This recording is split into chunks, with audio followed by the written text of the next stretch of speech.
One, and here we go.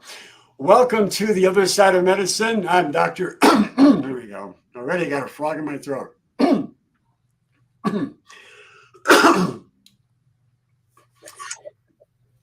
Welcome to the other side of medicine, and I am glad that you're with us this evening, folks. We have a special guest in the house tonight. I think you are going to really be inspired by this young man. His name is John Brink. He's a world-class athlete. He's an entrepreneur. He is someone that has inspired people all around the world. And tonight, he's going to literally light up your life. So glad you could join us. And John, I'd like to welcome you to the other side of medicine. Thank you, Dr. J. Love to be on your show and look forward to our interview. Okay, perfect. Well, John, let me just give our audience a little bit about your background.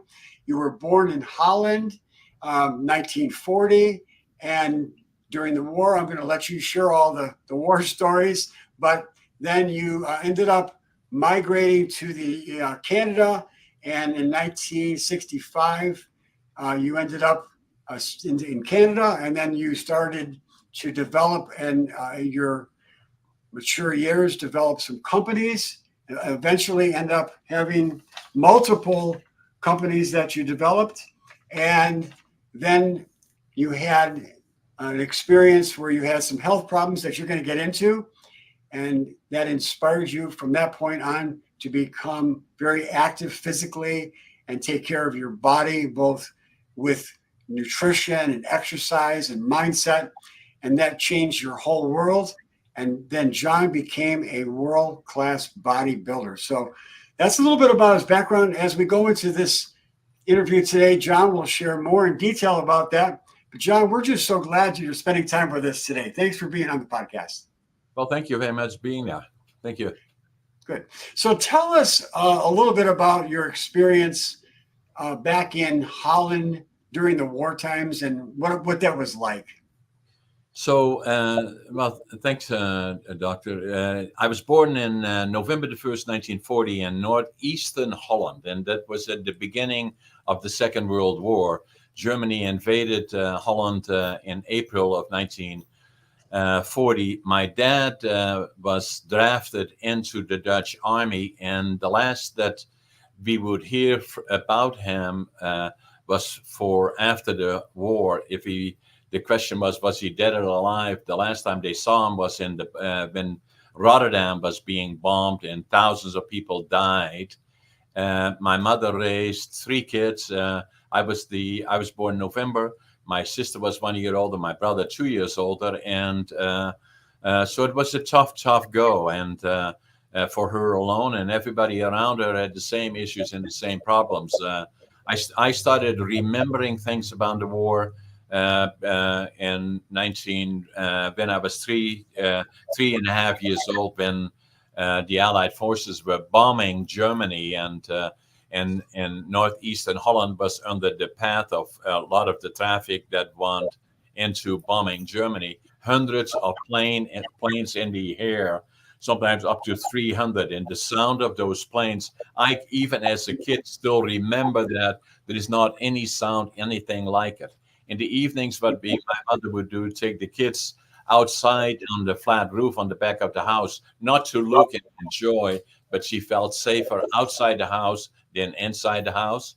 In the distance, we could see the bombing of the German cities that were close to the North Sea, or because the northern part of Germany touches on that, Kiel, Bremen, Hamburg. In the distance, we could see the cities burn. And so it was a tough go. And then there was a lot of emotional trauma for a child to go through that, but there was also hunger there, right? Yeah, actually in 1944-45 was they called it the hunger winter. It was the coldest winter on record, and and a lot of kids and all the people that were vulnerable died during that period.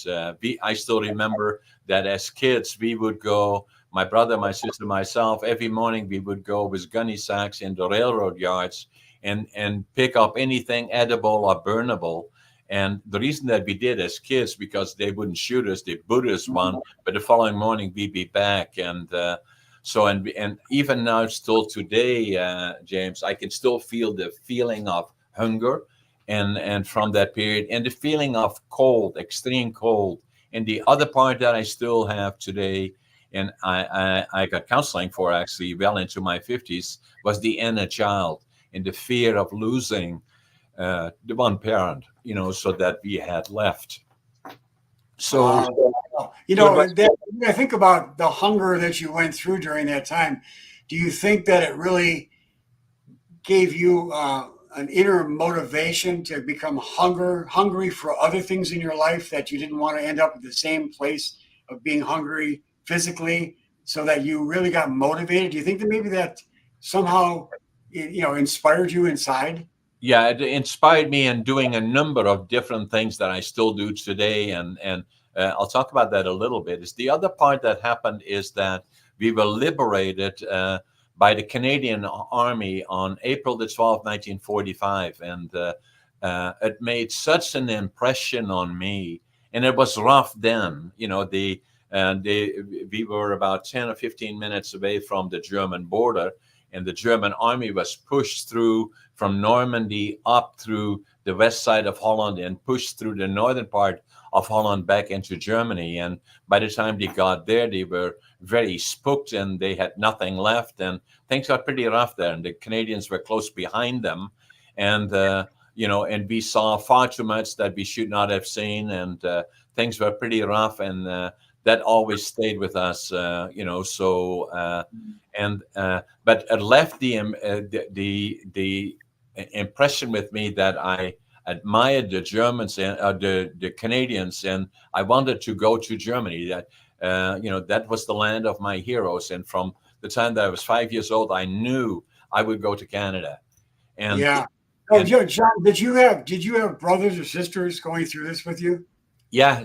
And my one sister was 1 year older, and a brother 2 years older than me. Okay, so you were the baby. Yeah, I was the baby, and the other part that then going through that period is the other part that I was not very successful afterwards in school. I failed grade 3 and I failed grade 7 3 times, and I kind of felt that I had failed because a lot of so my parents said, after I failed the grade 7 3 times, what are we going to do with this guy? So do we send him to the mentally challenged school, or do we get him a career or a job or a trade of some sort? So they sent me to a furniture factory, and I became a furniture maker. And at 14, and but I always kind of felt that I was just as good as all the other kids, and kids are sometimes hard on each other. All my friends that I had was going through grade 7 were then moved on to college and university, and I was a laborer. I'm proud of that today, but then it was a bit looked down on. And so then I wanted to go to Canada when I was 17. My parents wouldn't let me. I was then drafted into the Dutch Air Force for 30 months, and then worked in the forest industry. And then finally, when in July of 1965, I went to Canada, and I wanted to go to British Columbia because I wanted to build a lumber mill. That was another dream that I had: go to Canada, build a lumber mill. But I was going to go. I wanted to start with nothing, so to prove to me that I could do it. So I had a suitcase, 3 books, 2 sets of clothes, and I took $150 when I left Amsterdam, flew into Montreal, took the train across Canada. Oh my God, that is slow. Anyway, so 4 days, 5 nights, and I landed in Vancouver. Fortunately, once with the immigration office there, fortunately, there was a German fellow working. I couldn't speak English, but I could speak some German. I talked to the German fellow and told him what I wanted to do. I wanted to build a lumber mill. He said, Prince George, go there. It's a boomtown. It's in the center of British Columbia. British Columbia is a big province. It's Vancouver. It is about 500 miles north of Vancouver, which is exactly in the center of British Columbia, north and west, east and south. So, and when I came off the bus here in Prince George, couldn't speak the language, didn't have a job, nothing. And I counted my money at least 3 times. And my employees gave this to me. I counted it 3 times. I had $25.47. And but what I did have is that I had attitude. I will always look at the positive side, and no matter how difficult things are, I know tomorrow is going to be better. And then I had passion. All the things that I do, give it everything that I got. And then the other part is work ethic. I work harder than anybody, and what will follow is success. So I Well, started became a John, lumber. John, when you were in the factory working back in Holland, were you already dreaming about and developing what you wanted to do as far as when you got to Canada? Were you already building that dream in your mind, or was it just something that you had there sitting there dormant and then it unfolded when you got in Canada? No, it was already in my mind, James, is that I knew I could do it. I wanted to prove to only me, not to any other, but that I could do it. I was as good as anybody else. And then I had the dream and the challenge. I became very good in me working in the factory at 14. I was interested in all those things was to me a passion. So I became very good at working with lumber and manufacturing things, and that always stayed with me. My grandfather was a master carpenter, although he died when he was 40. I always look at the work that he did, and it was a dream of mine that that's what I would do. That would become the career path. And then the dream became not only go to Canada, but build my own lumber mill. That's what I was going to do. Yeah, John, it's really interesting that there's a lot of parallels with your background and my own background because I have ADHD as well. And I used it to become very creative in my later years. But when I was young, I wasn't able to focus at all. And I would fall asleep in pretty much all my classes. And then one funny story was when I was in high school, I fell asleep in my English class, and some of my classmates picked up my desk. We had those desks where you could sit there and you could pick them up as one unit. They picked up my desk and moved it onto a major highway on the sidewalk. And that's when I actually got kicked out of that school. It was a private school. And from that point on, though, somehow my eyes opened up and I decided to start applying myself. And I actually was set back a year and I started to excel and I graduated on time. And then I worked in a factory and I just said, this is not where I want to end up with my life. And I ended up taking a long trip to California for about 3 months and my eyes were opened up to a whole new world. So there's a lot of parallels between your journey and my journey. I just wanted to share that a little bit. Yeah, and but you did, James, and I'm glad you shared it with me. That and I say ADHD is not a disorder or a disadvantage. I call it a superpower, and we'll Love talk it. about it a little bit more. Is I that love it. Love it. so? I That's got the power.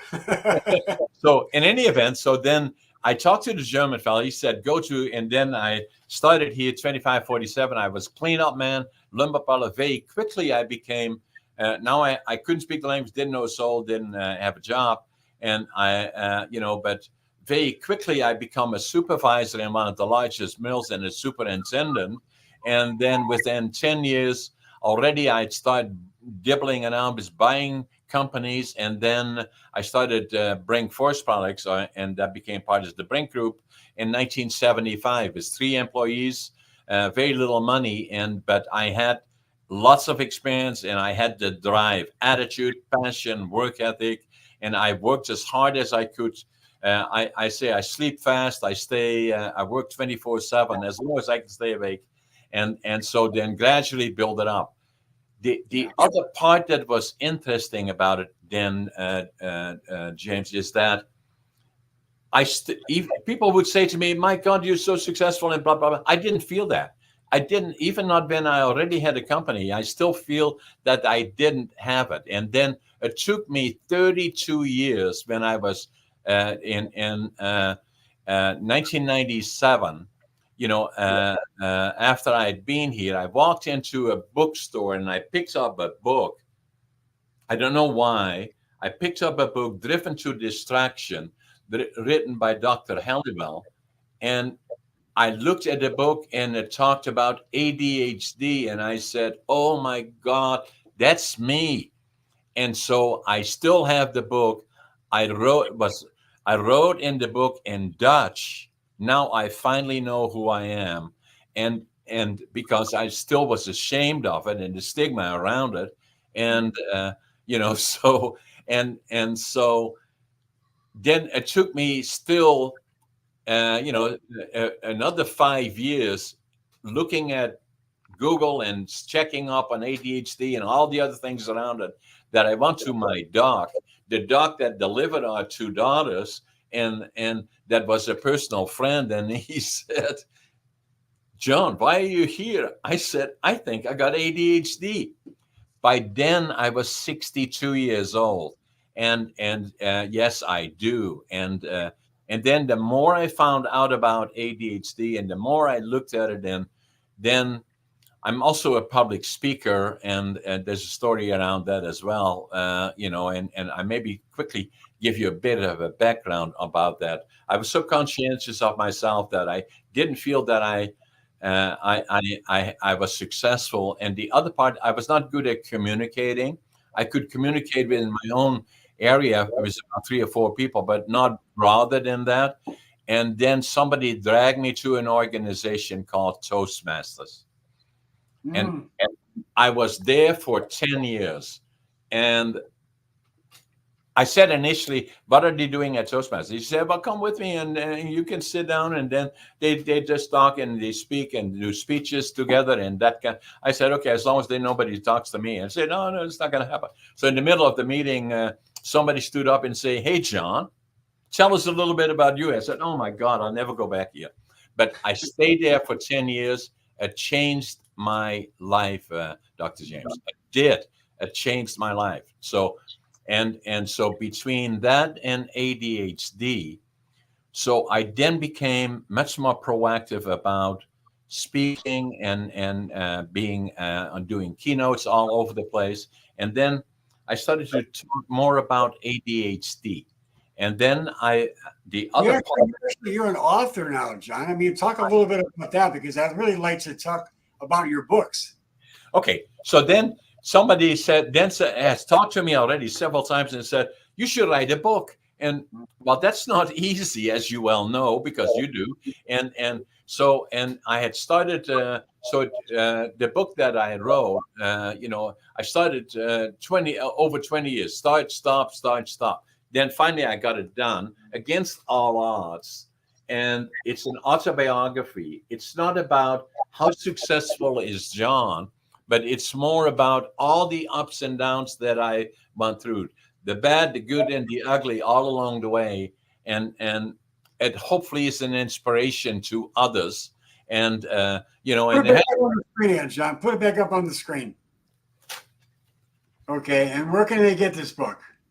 All the traditional things, Amazon. So this tells your whole story, your whole life story. Yeah, and audio. It's also on audio, and I read it myself. I want to show you one more thing about it. Can you see the back?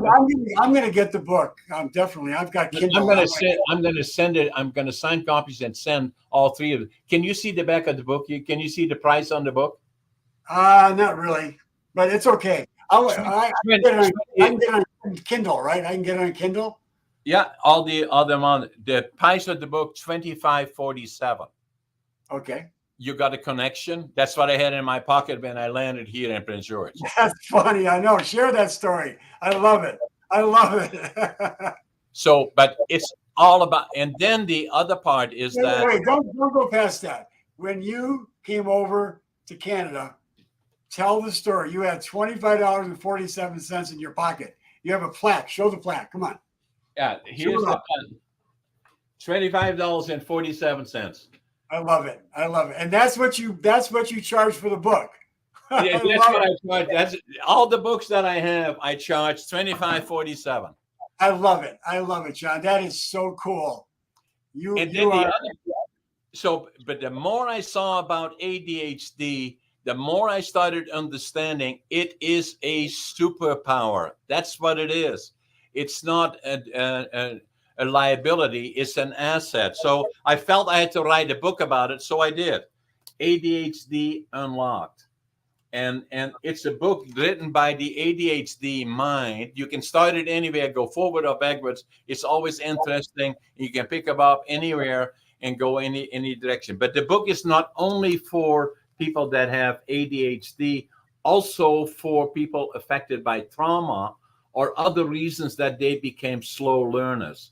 So Mm, I'm so far now about it, James, and I have the passion about it, as you can well imagine, is that that I believe that everybody, not only my book, other books, Dr. Halliwell, that wrote the books in 1990, Driven to Distraction, is going to be my guest next week, I think, on podcast. Amazingly, so, but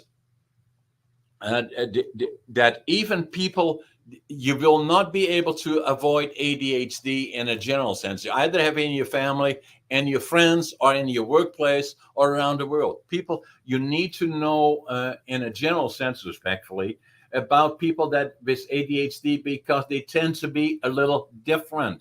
But that is not a liability; it's an asset, and yes. and and so that's what I say. I could Yeah. not have done all the things that I did unless I had ADHD. It's all You know, because of ADHD. if you would have told my friends back in the 11th grade when they carried my desk out onto the major highway that I was going to be the author of 7 books, they would have said you're crazy. Yeah. If you would have told them I'd become a doctor, they would have said you're crazy. If they would have told you that I started a company myself that sold tens of millions of dollars of natural food products, they'd say you're crazy. So I get it, and I really appreciate your background and inspiration because there's so many parallels that are so similar to mine, and there are so many people out there who have ADHD who don't know how to harness it to create that superpower that you and I have been able to harness. So And initially, James, if I may interrupt just for a second, because I get so excited about this, right? So yeah, that initially, when I started, we thought that there's about 8% of the population affected or benefited by ADHD. It is now believed that it is well over 20%. yeah, and yeah. and it's a good thing, it's not a bad thing. I gave a presentation to a group of young business people, and there were about 30 or so in the room, and so they invited 3 people over to talk about lumber manufacturing, and so I was the last speaker, and the 2 ahead of me talked about lumber. I said, I'm not going to talk about lumber, I'm going to talk about books, and I'm going to talk in particular about ADHD, what it is, why it is. And that during that presentation, 3 people stuck up their hand and said, I've never told anybody. I'm ADHD. I said, great. It's now getting to the point that I have a group of people, tongue in cheek a little bit, is that saying, damn, I wish I had it too. I love it. Hey, I was going to just share with you that the ADHD is also in a very profound way affected by the food that we put in our mouth. And so if you have ADHD and you begin to use nutrition and incorporate healthy eating, you can take that ADHD and turn it into a true superpower. If you don't, you're going to literally end up going to your grave being confused and conflicted and not be able to achieve the potential that you have, I believe. So if you apply the principles that you did when you got your illness, you changed your life. You started to exercise. We're going to talk about that right now. And you ate better foods. Let's dive into that right now and talk about how that transformed your life too. So I was affected by having diverticulitis. I had no idea what it was, but very painful, and I have a high tolerance for pain, which is not good. And so you have about 48 hours before it starts affecting other things inside of you if it is a breach. And so I got to the hospital, and fortunately, they helped me, but I came that close, and so and then then after I recovered, and Well, my wife, just for our listening audience is information. Diverticulitis is inflammation in the colon, and you get these pockets or these out pockets, and you could have debris, you could have bacteria settle into those pockets, and it could get infected, and they could burst. There's a lot of things that can happen with that, but just for our listening audience's benefit, I wanted to share that. Okay. yeah, and that's important because what they did is they took 20 centimeters of my colon out and then put it back together. And then sometimes they have to put it back on, but that fortunately was not necessary in my case. So I recovered from it. It's been now many, many years ago, and I'm doing well. So what? By the way, John, I treat people with diverticulosis and diverticulitis routinely, and they don't have to get the surgery. They cancel surgeries because the body is able to heal itself if you apply the right principles and if you get to the root cause. Diet. Right cause, yeah.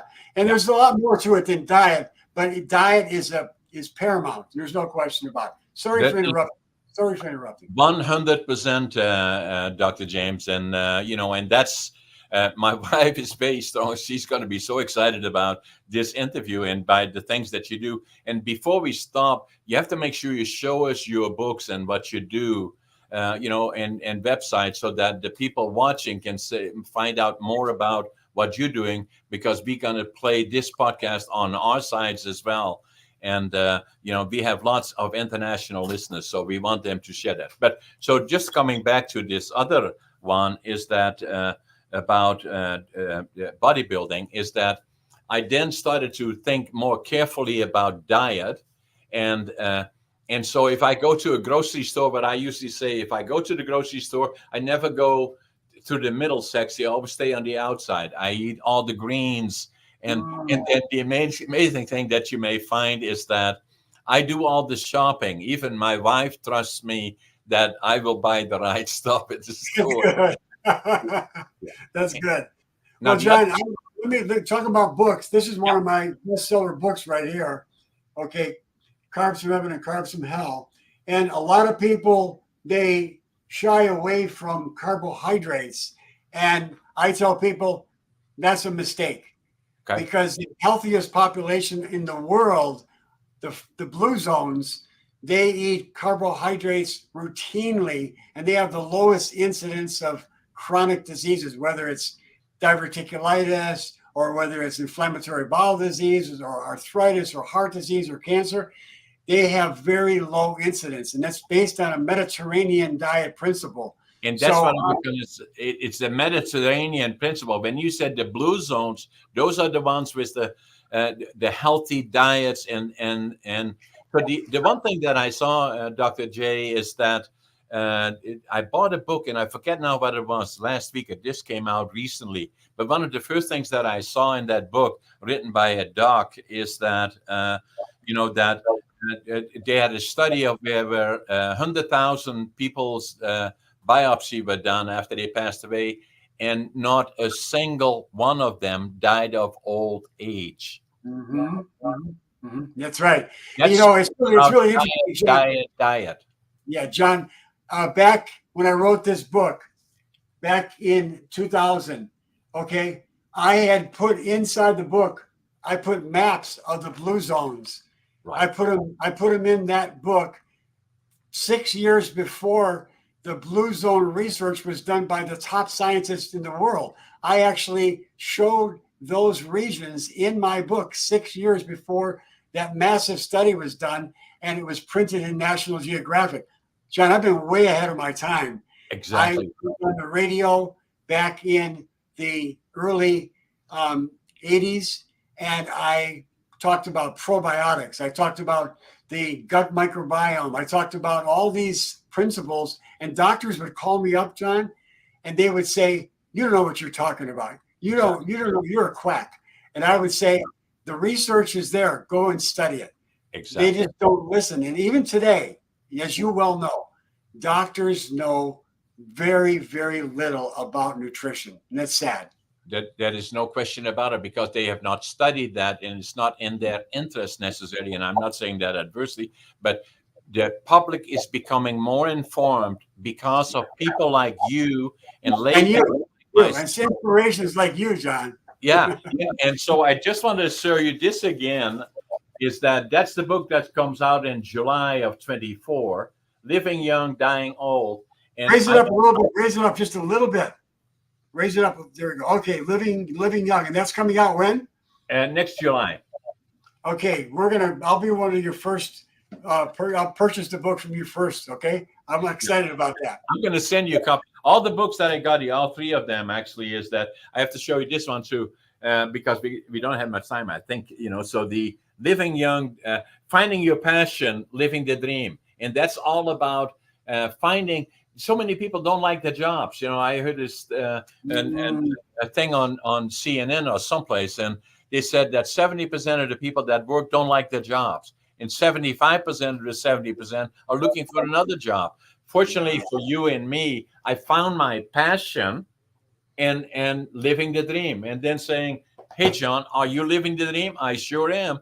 And every morning I get up at 5:30, I always think I'm late. I always make my bed, and I'm always in a hurry. And, I'll tell you what, we have such distinct, unique appearances that are so unique. In other words, our personalities are so much alike. It's almost frightening to me, because I live the way you live. I get up and I'm so excited, as soon as I get out of bed, and I've got more energy than China has rice. Exactly. So it's really, really good to see and meet somebody that's in their 80s. And by the way, you are what, 84 now? 83.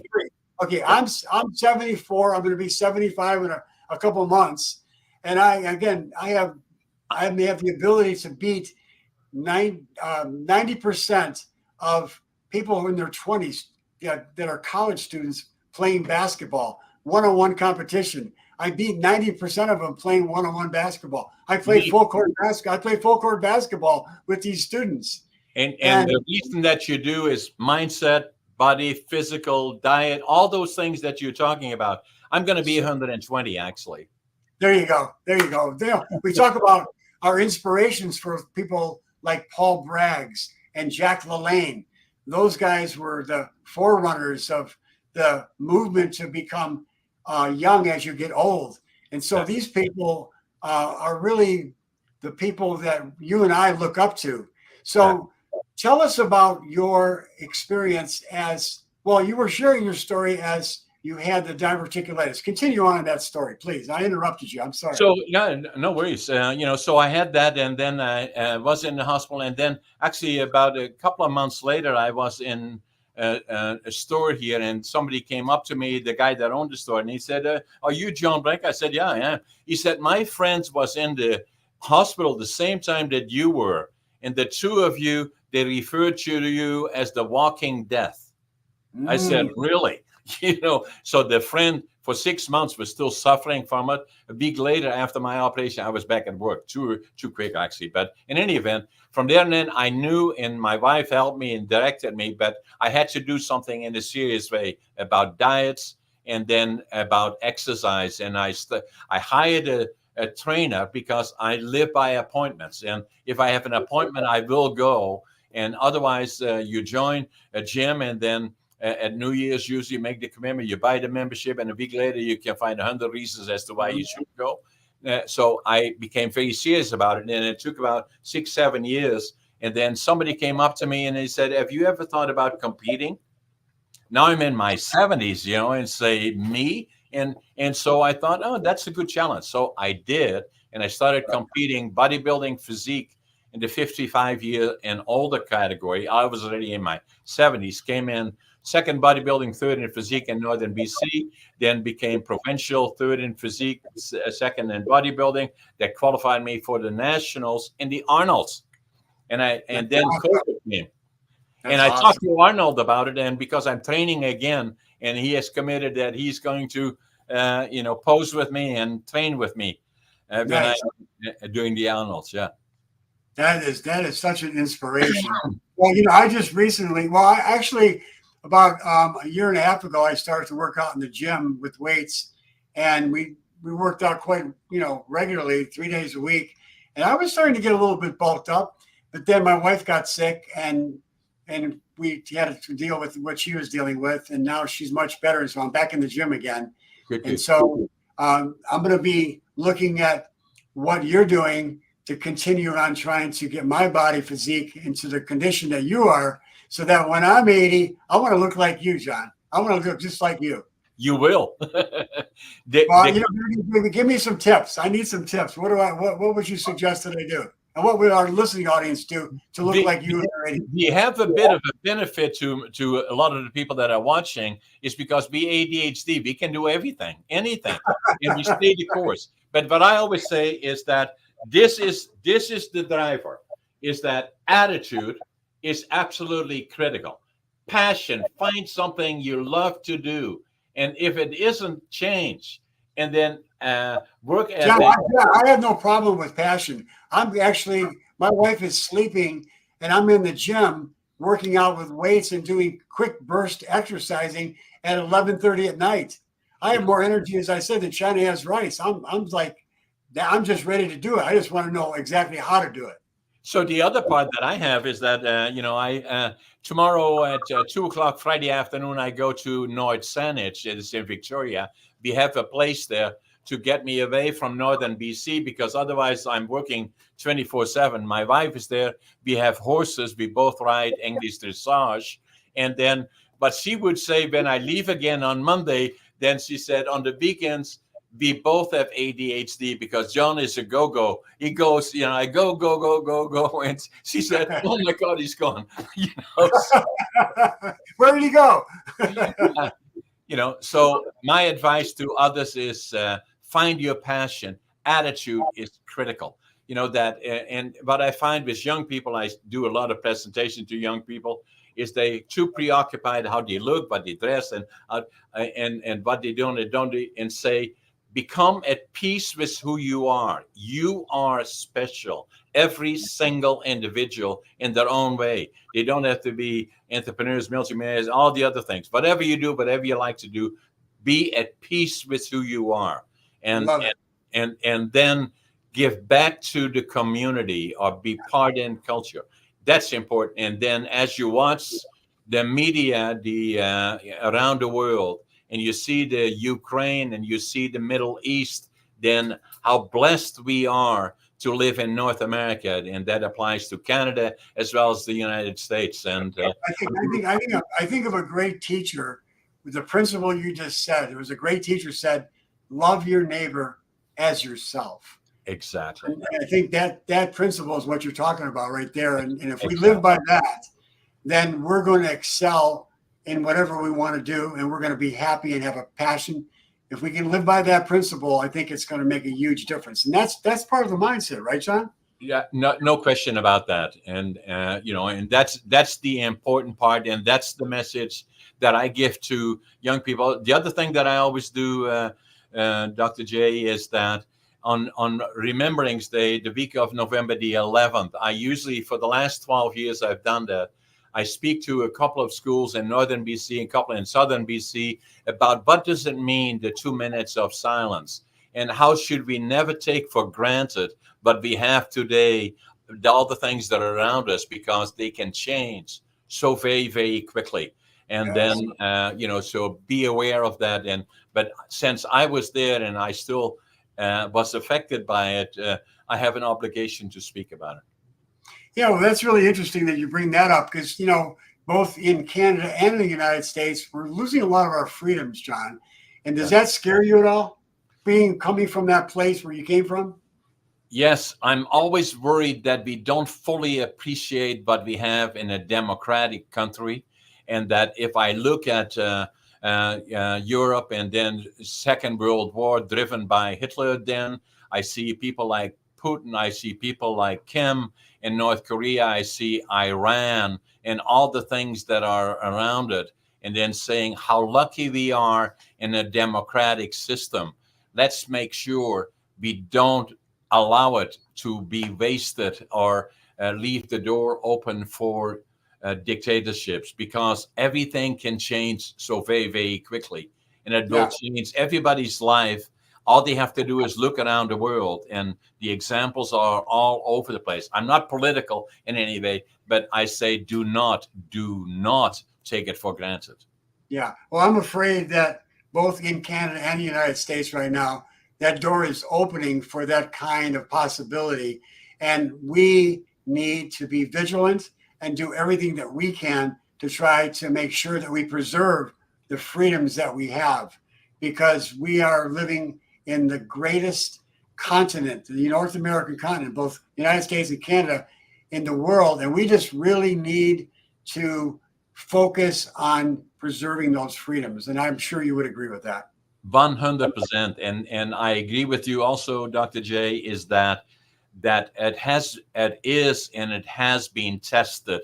And I say that it would be a giant mistake. All the examples are around us in the world, from what I grew up in, and affected my life and generation. Another thing that people sometimes forget, they think you have a war and then the war is over, everything goes back to normal. No, it doesn't. It may take generations, if ever it gets back to normal. And that's how quickly it can change, and how lightly people talk about these kind of things, how precious is to have a democratic government, how they kind of are secondary to it. I said, you do not know or don't understand, or whatever the political motivations are, or whatever they are, that we are the most fortunate people on the earth. And young people today need to hear this message very loud and clear, John, because they don't have the experience of the stories of our parents or people like you who've gone through these kinds of traumas. And so they're just living on, and riding the wave of success in our countries that we have right now. But we need to share these stories and your experience growing up during the wartime. And, my experience of my grandfather telling me how things were back in Europe as well. And watching and looking at what we're seeing today, a lot of the young people are letting their guards down.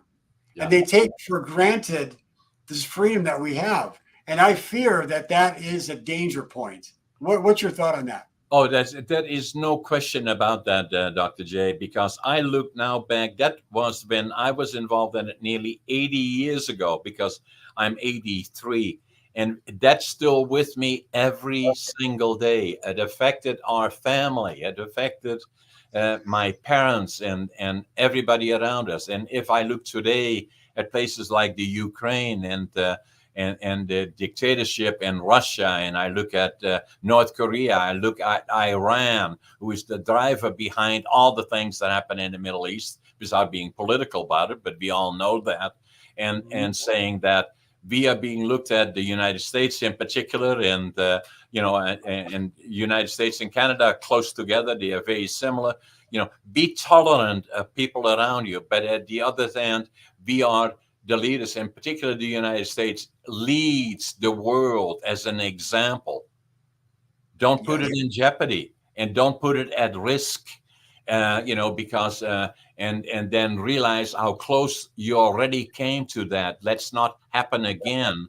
And if you believe that things, if they change, that they will be all the same, they are not.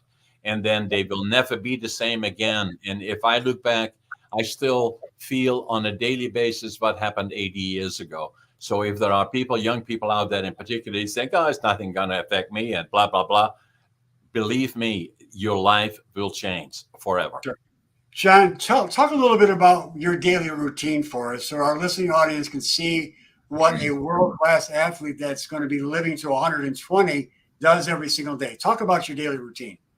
I love every day. So I usually get up at 5:30, and then the amazing thing that I have is I wake up and then I get out of bed and I think I'm late. And so and so then the other thing that I do is I make my bed every morning, and then I usually have for breakfast I have 3 eggs, hard boiled, and then an avocado.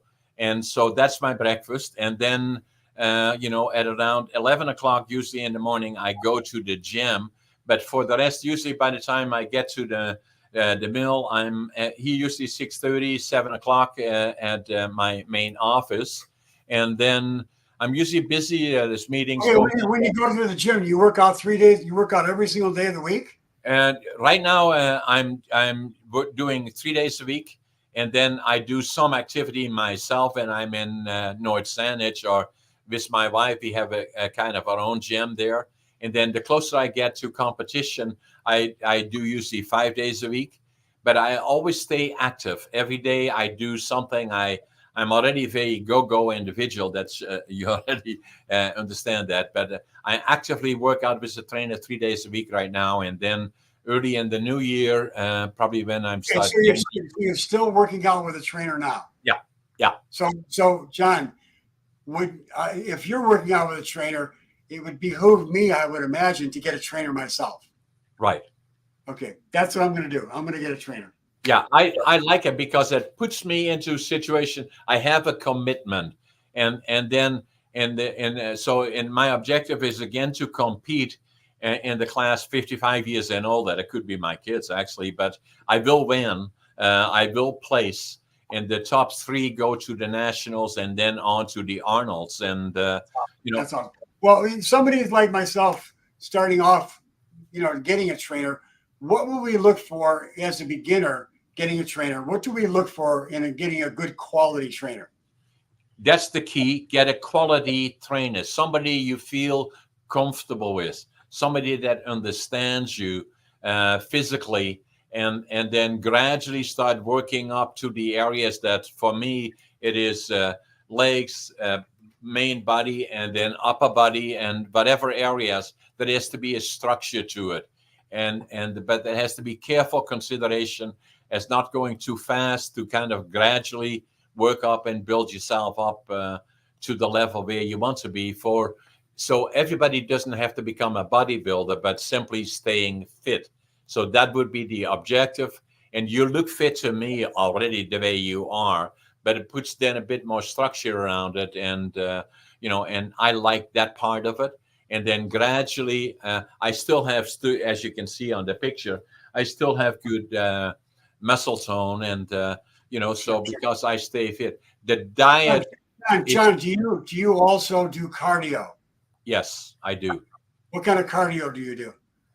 I usually spend at least half an hour a day before I start working out. I do at least a half an hour on walking or on a bike to get ready for my workout, and then we walk on the weekends. My wife we have a farm, likes to be active, and we have 3 dogs, and we are out with the dogs, and then we are active. But I'm always active. Okay, good. Okay, that's good. So then you're going to talk about the rest of your day. So you had the eggs and avocados for breakfast. What do you have for lunch? For lunch, usually what I do is I go to the gym at 11 o'clock, and a lot of times I have a protein drink for lunch. And then I may have a Boost, is a protein drink that I'm buying at Costco, actually. And I like those. It's a protein boost that I have mid-morning, and another one mid-afternoon. And then in the evenings, I have a bit more protein, and but I don't do red meat, and I don't do milk either. Okay, I was going to ask you about that because a lot of people that are bodybuilders use whey, and they use dairy proteins. I'm glad that I was going to suggest that you don't use dairy. If you want to live to 120, don't use dairy. Okay. I don't. And it was actually because my wife doesn't, and I kind of followed her in that, but now I haven't done that in years. And then I don't use red meat. I like to. She doesn't use fish or chicken. I do have either fish or chicken, and I do a lot of salads. So yeah. Yeah, you said earlier in our discussion that when we were talking before the podcast that you do about 80% plant-based and about 20% of protein from fish or chicken.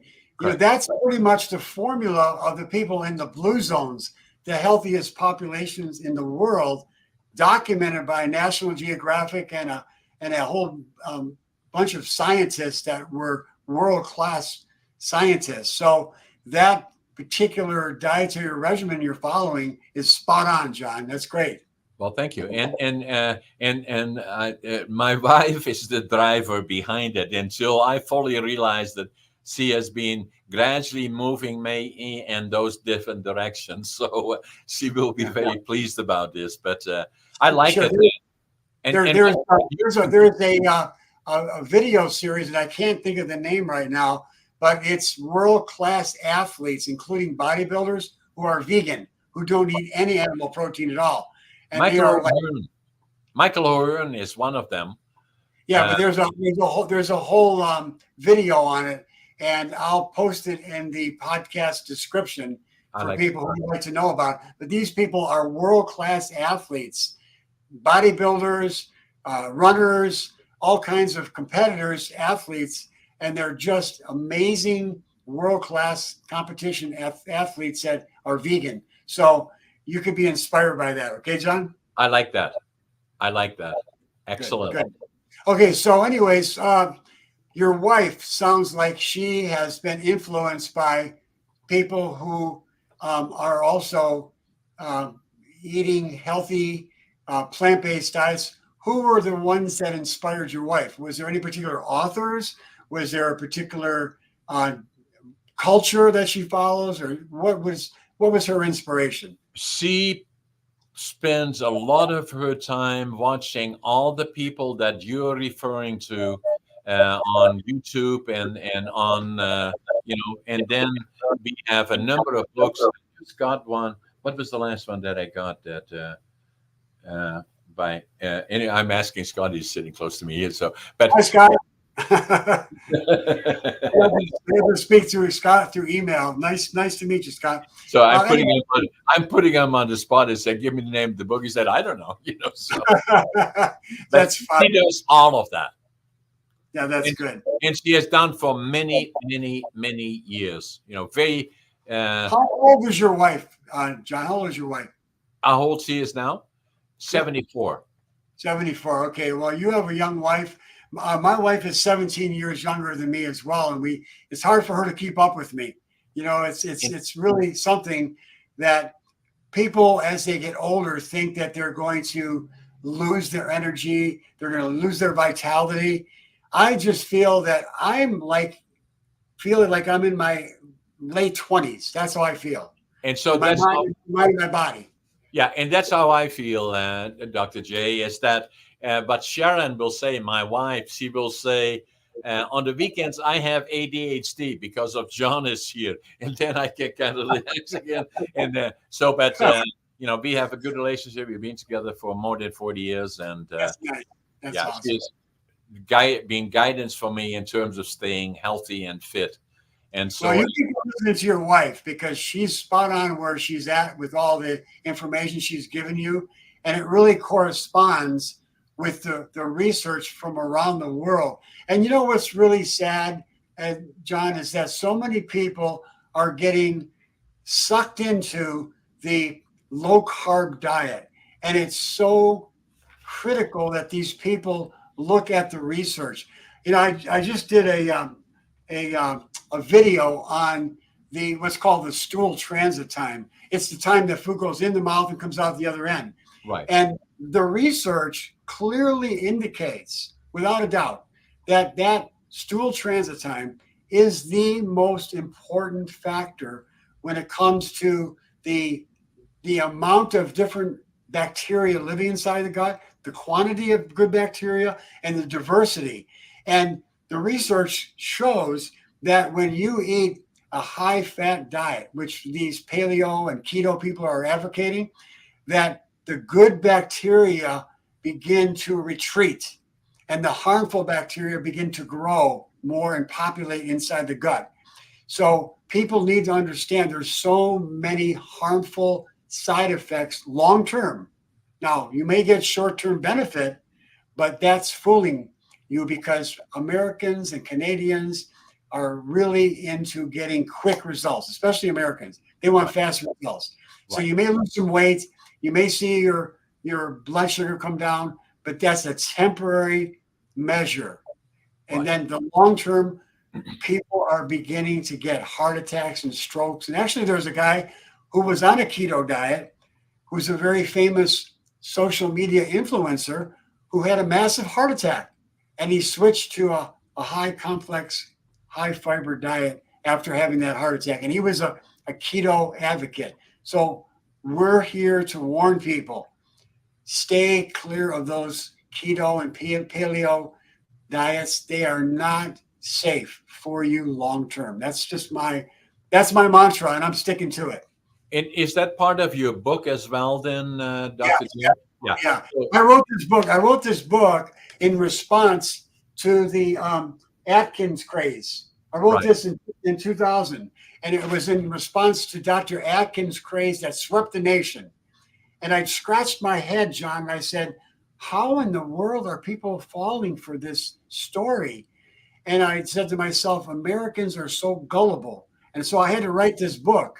And we see that diet patterns go in cycles. Right. For a long time, maybe 15, 20 years, it was high protein. Right. Then it shifted to carbohydrates, high carbohydrates. Now it's shifting back to the high fat and high protein. It's going to go back. It's going to cycle back. Right. But the research is clear that the plant-based diet, without question, is the healthiest, for most optimal health diet you can find anywhere on the planet. No question about it. So I find that the social media, a particular podcasting, is something that is just on the beginning. And I believe it is an excellent media, not only to have interaction. Can you imagine that you would be talking to a guy, John Brink, that is in northern British Columbia, 500 miles north of Vancouver, interacting with you sitting in the States, talking about like friends, about similarities that we have. But it's not only you and me are talking, because we already know that tens of thousands of people around us are also part of this discussion. Yes, there's no question about that. So you're right. It's the wave of the future.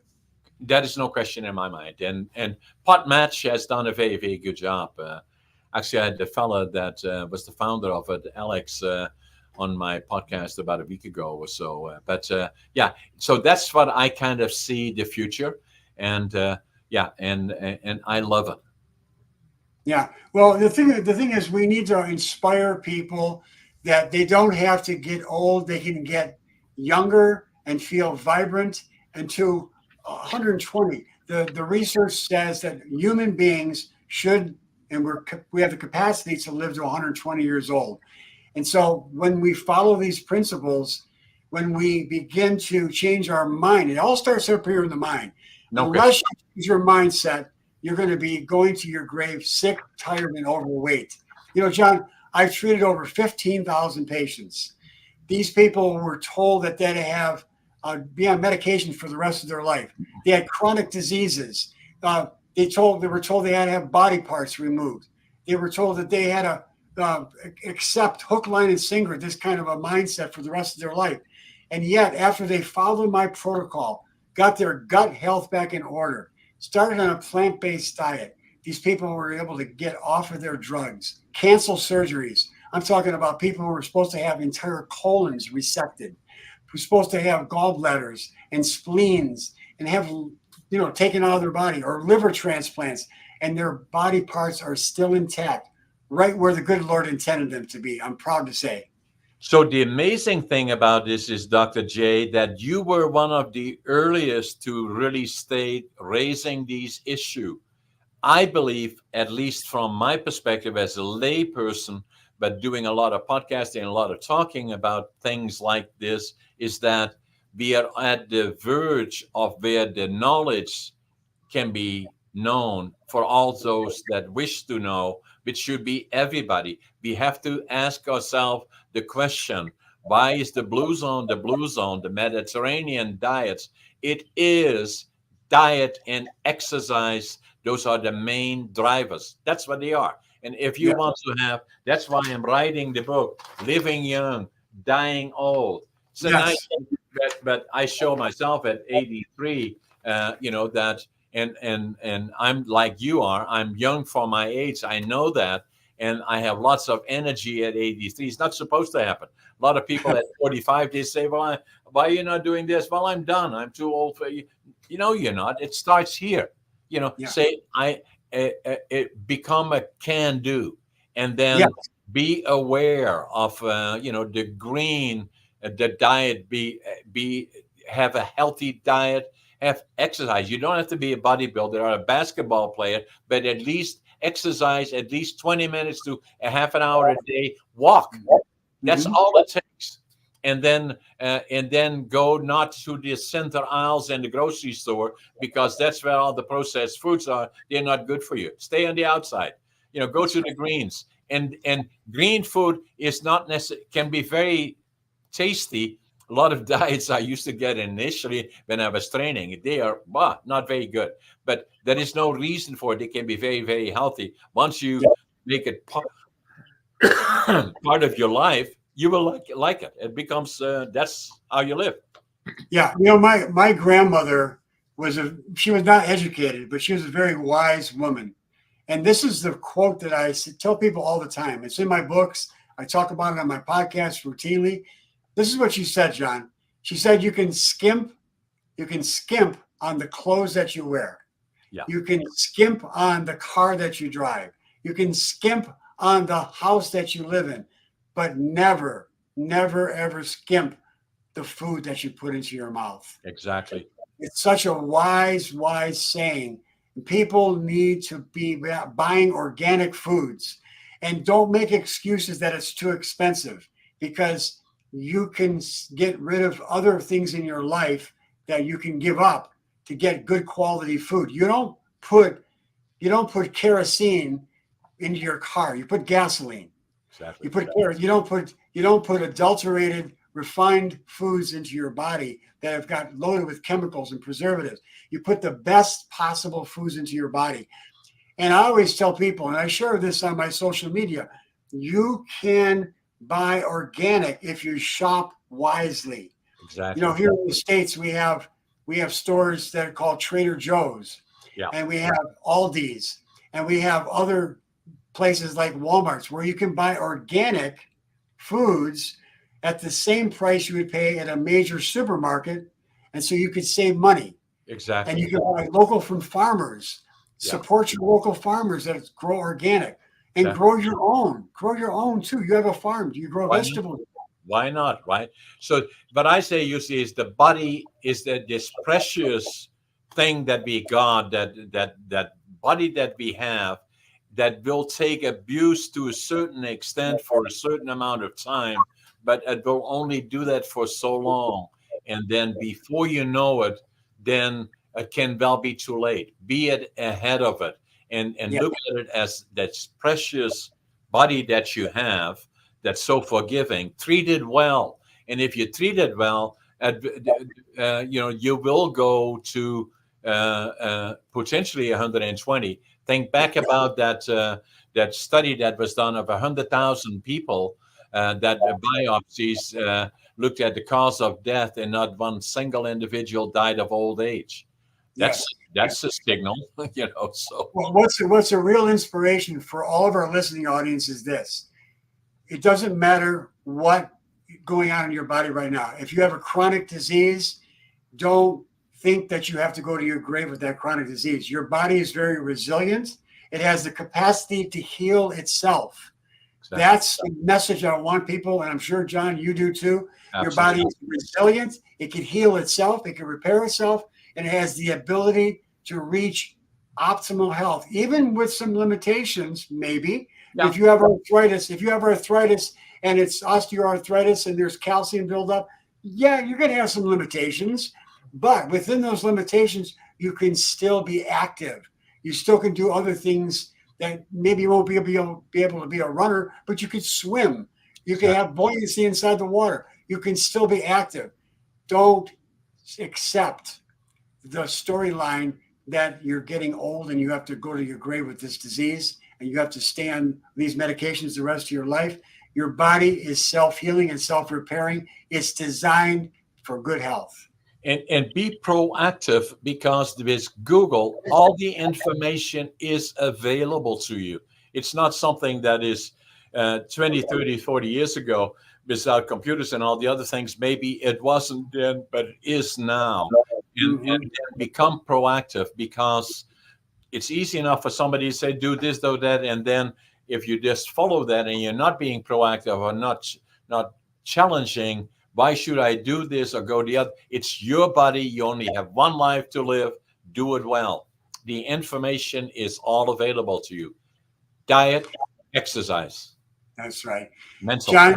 John, tell me and tell our listening audience, who is one of the most inspiring people to you living today? Ooh, that's an interesting question to ask. There are a number of people that I can think of the local level in a way, and then if I look back, my dad likely, that we had on limit, who struggled with PTSD from the war years, developed an alcohol problem, never kind of came back from that, but was still very successful in business, but never resolved the issues of the war and the things that he saw. So that was an inspiration to me. And then their parents. And then I'm trying to find people, and a lot of times I get disappointed on the political process. I don't see too much that inspires me there at this moment, neither in Canada nor in the U.S.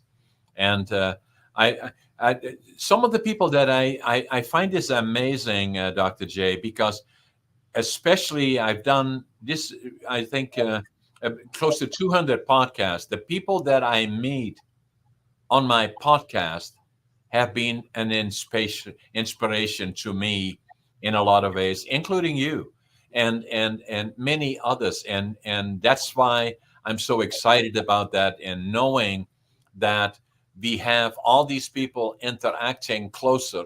And then the other day I was in Costco here in Prince George, walked into the store, I think it was 2 evenings ago, and somebody came up to me and he said, "I like your podcast. I watch all of them." I said, "Oh my God." And so that what's the name of your podcast? On the Brink. On the Brink. Okay. And so yes, John A. Brink, On the Brink. Okay, so they go to Google and look up On the Brink podcast, or they can go to your website. What's your website? The website is johnabrink.com. And John A.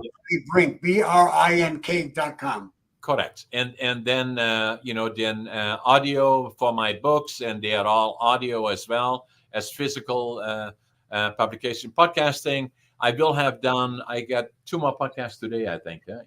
2 more podcasts today, and that puts me close to 200. Okay, awesome. Well, John, this has been certainly an inspiration to me, and I'm certain to our listening audience. We are delighted and privileged to have someone with your stature, with your background, with your experience. We thank you so much for being part of the Other Side of Medicine. And I really hope to have you back again in the future, if that would be possible. We should do that, Dr. J, and it really has been an inspiration to me as well. I want to wish all your listeners and all the people around the world that are listening to have a happy holiday season. And then the other point that we touched on is think about and the people that are in the war zones around the world, and bless our privilege that we are living in North America in one of the most beautiful places and the best benefits of all in the world. Do not waste it, and do not take it for granted. So I wish everybody a happy holiday season. Thank you so much, John, and happy holidays to you as well. God bless you. Yeah, take care. Bye. Yeah, that's it for the Other Side of Medicine. We just thank John for being a guest today, and we'll talk to you on the next episode of the Other Side of Medicine.